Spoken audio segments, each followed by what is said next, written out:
Like mysterious lights out of the darkness of the unknown, or at least so they seem to us, the UFOs, the flying saucers. As real as they may appear at the time, they are nevertheless intangible illusions between fantasy and reality. Most scientists, however, remain skeptical. They speak mostly of unexplained phenomena, of optical illusions, or refer to the secret research carried out during the period of the Third Reich. A documentary of mystical stories. What's more, these phenomena are even mentioned in the German Armed Forces technical manuals. As a matter of fact, the world's first reported UFO sighting seemed to confirm this theory. On the 14th of December, 1944, Reuters reported in the New York Times, "A mysterious illuminated ball is the latest Nazi air warfare weapon. This means that towards the end of the Second World War, Germany was in possession of a secret weapon which displayed all the typical characteristics of a UFO." Our quest for German UFOs has been extremely difficult. We gathered together mysterious reports and stories, underground literature, photographs, sketches, and fragments of handwriting. And we tried to make contact with individuals who had been involved with the former secret societies Thule and Friel, as well as the Black Sun organization. One person we encountered would only say, "Those who know do not speak. Those who speak do not know." The first part of our puzzle took us to pre-First World War Vienna, where all sorts of esoteric, occult, and Sumerian ideas and material were circulating. Ideas which would later be taken up by the Third Reich, and with them the vision of a new and unconventional technology. It was a period which witnessed an enormous blossoming of various secret doctrines and orders: Templars and Rosicrucians, Illuminati and Freemasons, Anthroposophists, Theosophists, Neo-Templars and Armanen. Some of them seemed suddenly to have woken up after a centuries-long sleep. What had disturbed their slumber was this: the impending arrival of the prophesied New Age, the changeover from the age of Pisces to the Aquarian Age. Every one of these groups felt themselves called upon to make their mark on the approaching era. At the beginning, heretical theologians as well as Oriental, Nordic, and Atlantis scholars all worked in concert, fascinated by one goal: the new Golden Age.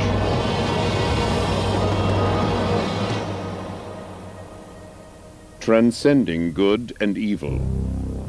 From the beginning of time, this concept has triggered a conflict in the spiritual world, between light and darkness, between white and black magic, between occultism and wisdom. Our Earth and its spiritual dimensions, which are the thoughts of humanity, are the mirror of these conflicts.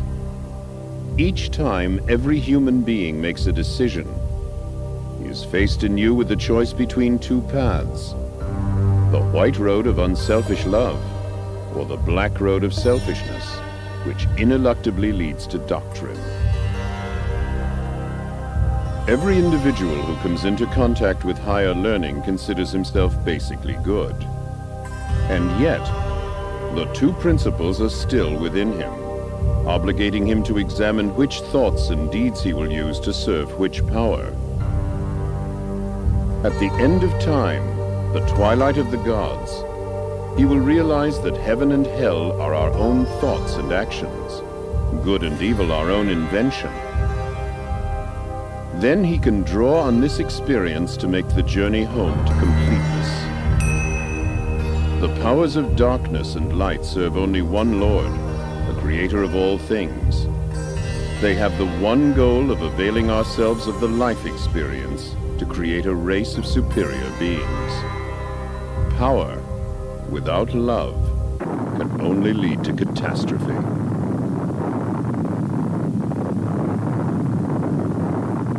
Back then, a young man came into contact with all these secret teachings in Vienna: Adolf Hitler. He read all the books and other literature he could find on these subjects. Hitler soon evolved a vision whereby he realized the world would have to be reforged to pave the way for a new age. The way was now marked out for the steps he would take. The sole power that seeks renewal and yet creates destruction. By the same token, this period would also see the development of positive knowledge, which would lead to the creation of a comprehensive technology. And once again, our search for clues in our quest for the alternative technology, supposedly responsible for the German UFOs, which would appear later, led us back to Vienna, to the year 1917. 4 men and a woman met here in the Viennese cafe Schopenhauer. The young Maria Ortisch, a spiritualistic medium from Zagreb, the student and fighter pilot Lothar Weitz, the occultist, orientalist, and officer Karl Haushofer, Rudolf von Sebottendorf, an occultist who had recently returned from the Orient, as well as Prelate Gernot from the Order of Knights Templar. Their subject was the coming of the New Age. They spoke of secret revelations, the Spear of Destiny, the magical violet black stone. They discussed the possibility of making transmedial contact with the ancient Germanic and Babylonian deities, Ishtar, Ostara, and Isais, and of communicating with distant worlds, not only on this side, but also on the other. It is quite likely that this coffeehouse meeting witnessed the birth of the secret Thule Society, which in turn later spawned the German National Socialist Party, the SS, Black Sun, and the Friel Society, which in its turn gave a foundation to the occult activities of the Third Reich and the new comprehensive technology. And the beginning of German UFOs. What was the secret behind it all? The invincible source of power for them was the Black Sun, an infinite beam of light which, although invisible to the human eye, was nevertheless there and very real. Just as the bright daylight sun can illuminate the exterior, so the dark sun can light up the soul of man. It illuminates the divine light. To this very day, the occult philosophy of the Third Reich is veiled under a thick cloud of mystery and secrecy. Its leaders were drawn from the ranks of the Thule Society and the SS. In many ways, their ideas differed significantly from the accepted National Socialist Party line. Their emblem was the Black Sun. A secret philosophy thousands of years old provided the foundation on which the occult practitioners of the Third Reich would later build. The Black Sun symbol can be found in many Babylonian and Assyrian places of worship. Even the Phoenicians and the Carthaginians knew of the symbol and the beliefs that it represented.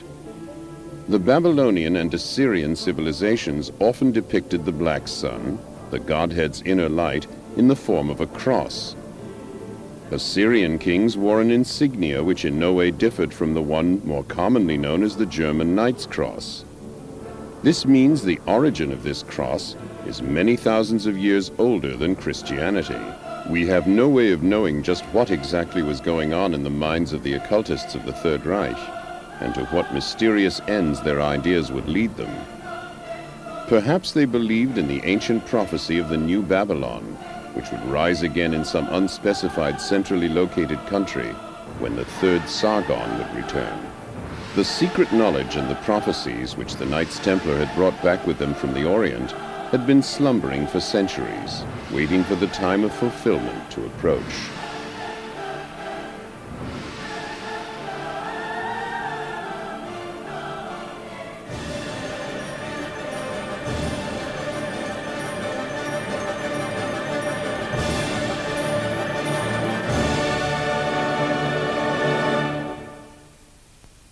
In 1919, von Sebottendorf joined with Karl Haushofer and Dietrich Eckart to form the Thule Society. This was to be a melting pot of various occult orders, with a network of connections throughout Germany.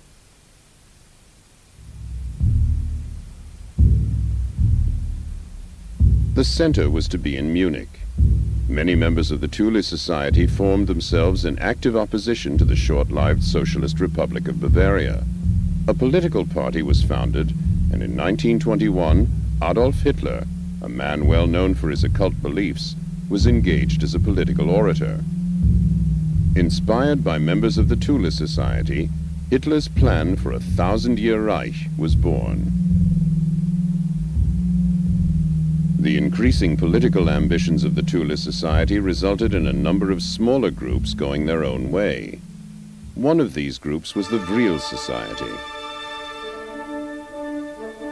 Towards the end of 1919, a select group of people, members of both the Thule and Vril societies, met in an old hunting lodge near Berchtesgaden. Taking a prominent part in the proceedings for the first time was Dr. H.O. Schumann, a man whose area of expertise would today be called alternative energy. Nevertheless, the leading figure was the medium Maria Ortisch. A second medium was also present on this occasion, the 18-year-old Sigrun. Maria Ortisch presented texts she had received from her spirit medium, one in the Sumerian alphabet and the other in the secret code of the Knights Templar. Both texts had already been translated. Were they messages from the gods, or tidings from some alien civilization? Construction plans for the development of some new advanced technology which would enable mankind to reach for the stars? From now on, the members of the Vril Society devoted themselves wholeheartedly to the realization of what must be one of the most bizarre ideas that ever occurred to the mind of man. The construction of a time machine that would transport them to the realms of the beyond and bring them face to face with the gods themselves. We don't know just exactly how far they got with their machine. The experiments carried out lasted almost 2 years. What we can say for certain is that the machine was the inspiration behind the Vril levitation power unit. At the beginning of 1924, the machine was dismantled and taken to Augsburg in southern Germany for storage, perhaps to the Messerschmitt aircraft factory. As a member of the Thule Society, Rudolf Hess gave a number of lectures and was, among others, one of the people responsible for the early encouragement this new technology was accorded. In all things, we are able to recognize two principles which decide upon matter and events: light and darkness, good and evil, creation and destruction. These two principles, the creative and the destructive, determine our technical means.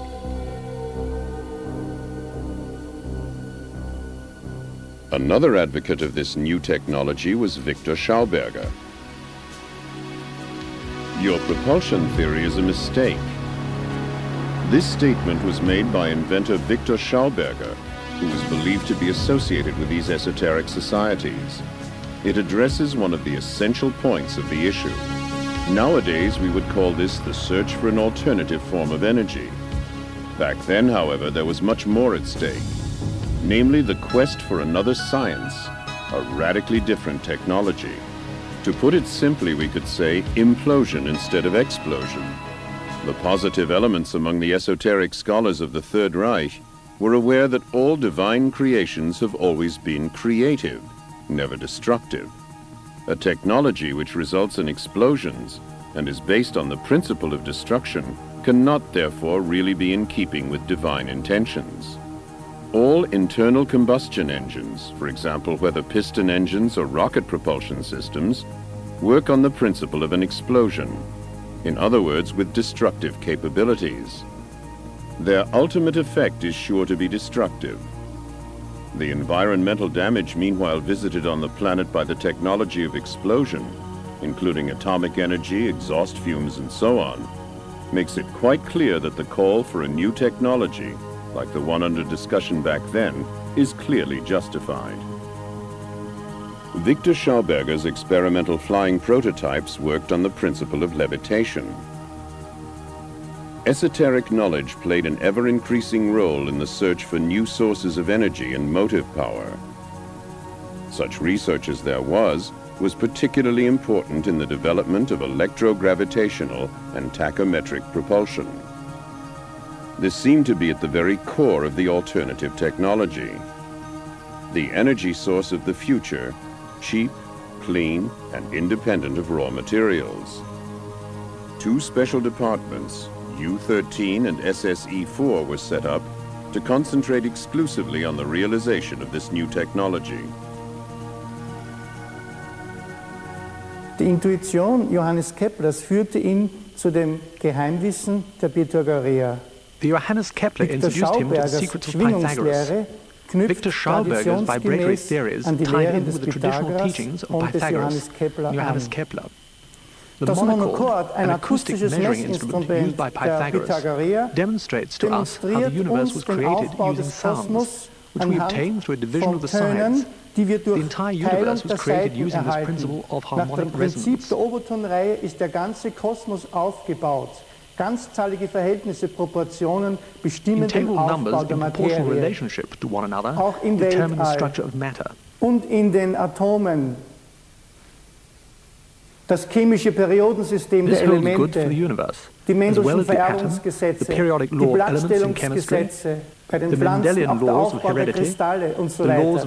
Überall, wo wir mathematische Strukturen, Proportionen haben, kommen wir auf das Grundprinzip des Monochords, die Obertonreihe. Victor Schauberger benutzte die Mathematik des Monochords, um seine integrale Technik und seine Lehre von den inneren Welten, von den Schwingungen der inneren Welten zu entwickeln und auszubauen. Übrigens, seine Mathematik ist nicht euklidisch. Die Geheimlehre der Pythagoreer wurde von den Templerorden übernommen, aufbewahrt und überliefert. Und Victor Schauberger hat sich dieses Wissen zunutze gemacht, um seine integrale Technik zu entwickeln und ist so zur Implosion gekommen. Anhand des Energieplans der Natur sehen Sie hier das Alpha und Omega, den Grundton bis zu den Obertönen bis hinauf zum letzten Ton, so wie das ganze Universum aufgebaut ist. Alpha und Omega stehen symbolisch für Geist und Materie. Therefore, what we have here is something whole. This knowledge therefore makes an all-embracing science possible. Diese Lehre macht daher auch is the utilization of the potential of the inner universe within the outer universe. Inklusion ist die Nutzbarmachung des Due to the forces of energy and evolutionary science, we've been able to make great strides in the field of antimatter, and with it do away with the effects of gravity. Gelangen wir in den Bereich der Antimaterie und damit zur Aufhebung der Schwerkraft. Im Juni 1934 wurde mein Vater von Reichskanzler Adolf Hitler In June 1934, my father was invited by the Reichschancellor Adolf Hitler to discuss his work. Hitler wanted to know about his discoveries and talk about the various possibilities and what his great plan was. And he said, yes, I'm looking for a new technology which must once again harmonize with the natural order of things. And that is my real program. Kurz vor dem Eintreffen der beiden Reichsbeauftragten, shortly before the meeting, Hitler, as Reichschancellor, gave the two deputies his orders. The two had come to discuss Hermann Göring's plan. An die zwei Reichsbeauftragten vom Hermann Göring-Plan. Herr Victor Schauberger, Sie werden das and mit he den said, beiden Herren Herr Victor besprechen. Schauberger, you will speak with the two Reichsdeputies, and tomorrow, or by the latest the day after tomorrow, a second meeting will take place. And he said to the two deputies, I find the plan fascinating. Yes, we Germans will bring about a whole new science. Wir Deutschen werden eine Biotechnik in Szene bringen. Socialist Party came to power, the occult societies withdrew into the background. Within the SS, the Thule Society created a separate secret organization called the Black Sun. The Friel Society carried on much as before with its scientific research. According to reports,